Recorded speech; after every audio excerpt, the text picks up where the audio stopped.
மக்கள் நல கூட்டணி சார்பில் 3ஆம் கட்ட மாற்று அரசியல் எழுச்சி பிரச்சார பயண திட்டம் அறிவிக்கப்பட்டுள்ளது. கூட்டணி தலைவர்களான வைகோ, ஜி. ராமகிருஷ்ணன் உள்ளிட்டோர் வரும் மார்ச் 1ஆம் தேதி ஆவடி, திருவள்ளூர், அரக்கோணம், வேலூரிலும் 2ஆம் தேதி கிருஷ்ணகிரி, தருமபுரி, சேலத்திலும் பிரச்சாரம் செய்கின்றனர்.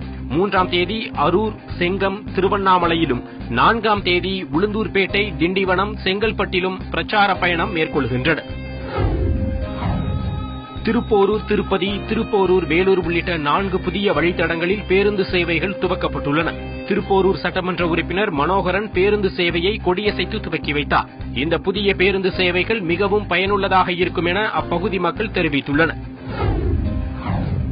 வட மாநிலங்களில் முட்டை நுகர்வு குறைந்ததன் காரணமாக நாமக்கல்லில் கடந்த 2 நாளில் முட்டை விலை 32 காசுகள் சரிந்துள்ளது.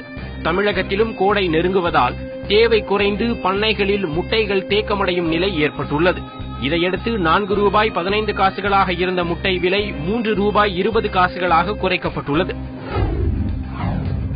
நெல்லையில் மாத ஊதியம் வழங்கப்படாததை கண்டித்து மாவட்ட கருவூல அலுவலகம் முன் தமிழ்நாடு அரசு ஊழியர் சங்கத்தினர் ஆர்ப்பாட்டத்தில் ஈடுபட்டனர். தமிழக அரசு அறிவித்தும் விடுப்பு கால ஊதியத்தை வழங்க மாவட்ட கருவூல அலுவலர் மறுப்பதாக கூறி 500க்கும் மேற்பட்டோர் முழக்கங்களை எழுப்பினர். இதே நிலை நீடித்தால் மாநிலம் தழுவிய போராட்டம் நடத்தப்படும் எனவும் அவர்கள் எச்சரித்துள்ளனர்.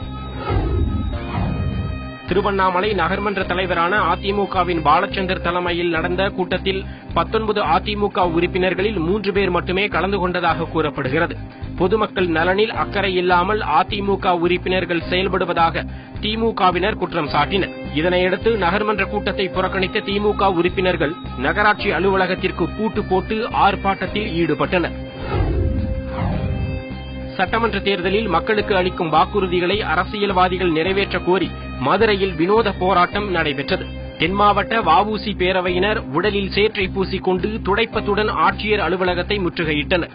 ஜல்லிக்கட்டை நடத்த வேண்டும் உள்ளிட்ட கோரிக்கைகளையும் வலியுறுத்தி குறைதீர் கூட்டத்தில் அவர்கள் புகார் மனு அளித்தனர். ஓமலூர் அருகே தன்னை கொலை செய்ய முயன்றவர்களிடமிருந்து இளம்பெண் தப்பி வந்து காவல் நிலையத்தில் தஞ்சமடைந்தது பரபரப்பை ஏற்படுத்தியது. ஒரு குழந்தையுடன் மண்ணெண்ணெயில் நனைந்தவாறு வந்த சத்யா என்ற அந்த பெண்ணை விசாரித்த போது தடவழி பிரச்சினை காரணமாக உறவினர்கள் 4 பேர் தன்னை கொல்ல முயன்றதாக தெரிவித்தார். பின்னர் முதலுதவிக்காக அவர் மருத்துவமனையில் அனுமதிக்கப்பட்டார். தூத்துக்குடி தாளமுத்து நகர் கடற்கரையில் சுமார் 1 லட்சம் ரூபாய் மதிப்பிலான 20 கிலோ கடல் அட்டைகள் மற்றும் தடை செய்யப்பட்ட ஐவிரல் சங்குகளை கடலோர பாதுகாப்பு குழும போலீசார் பறிமுதல் செய்தனர். ரோந்து பணியின் போது போலீசாரை பார்த்த இருவர் அட்டை, சங்கு அடங்கிய 4 மூட்டைகளை விட்டுவிட்டு தப்பியோடினர். இதுகுறித்து வழக்கு பதிவு செய்த போலீசார் இருவரையும் தீவிரமாக தேடி வருகின்றனர்.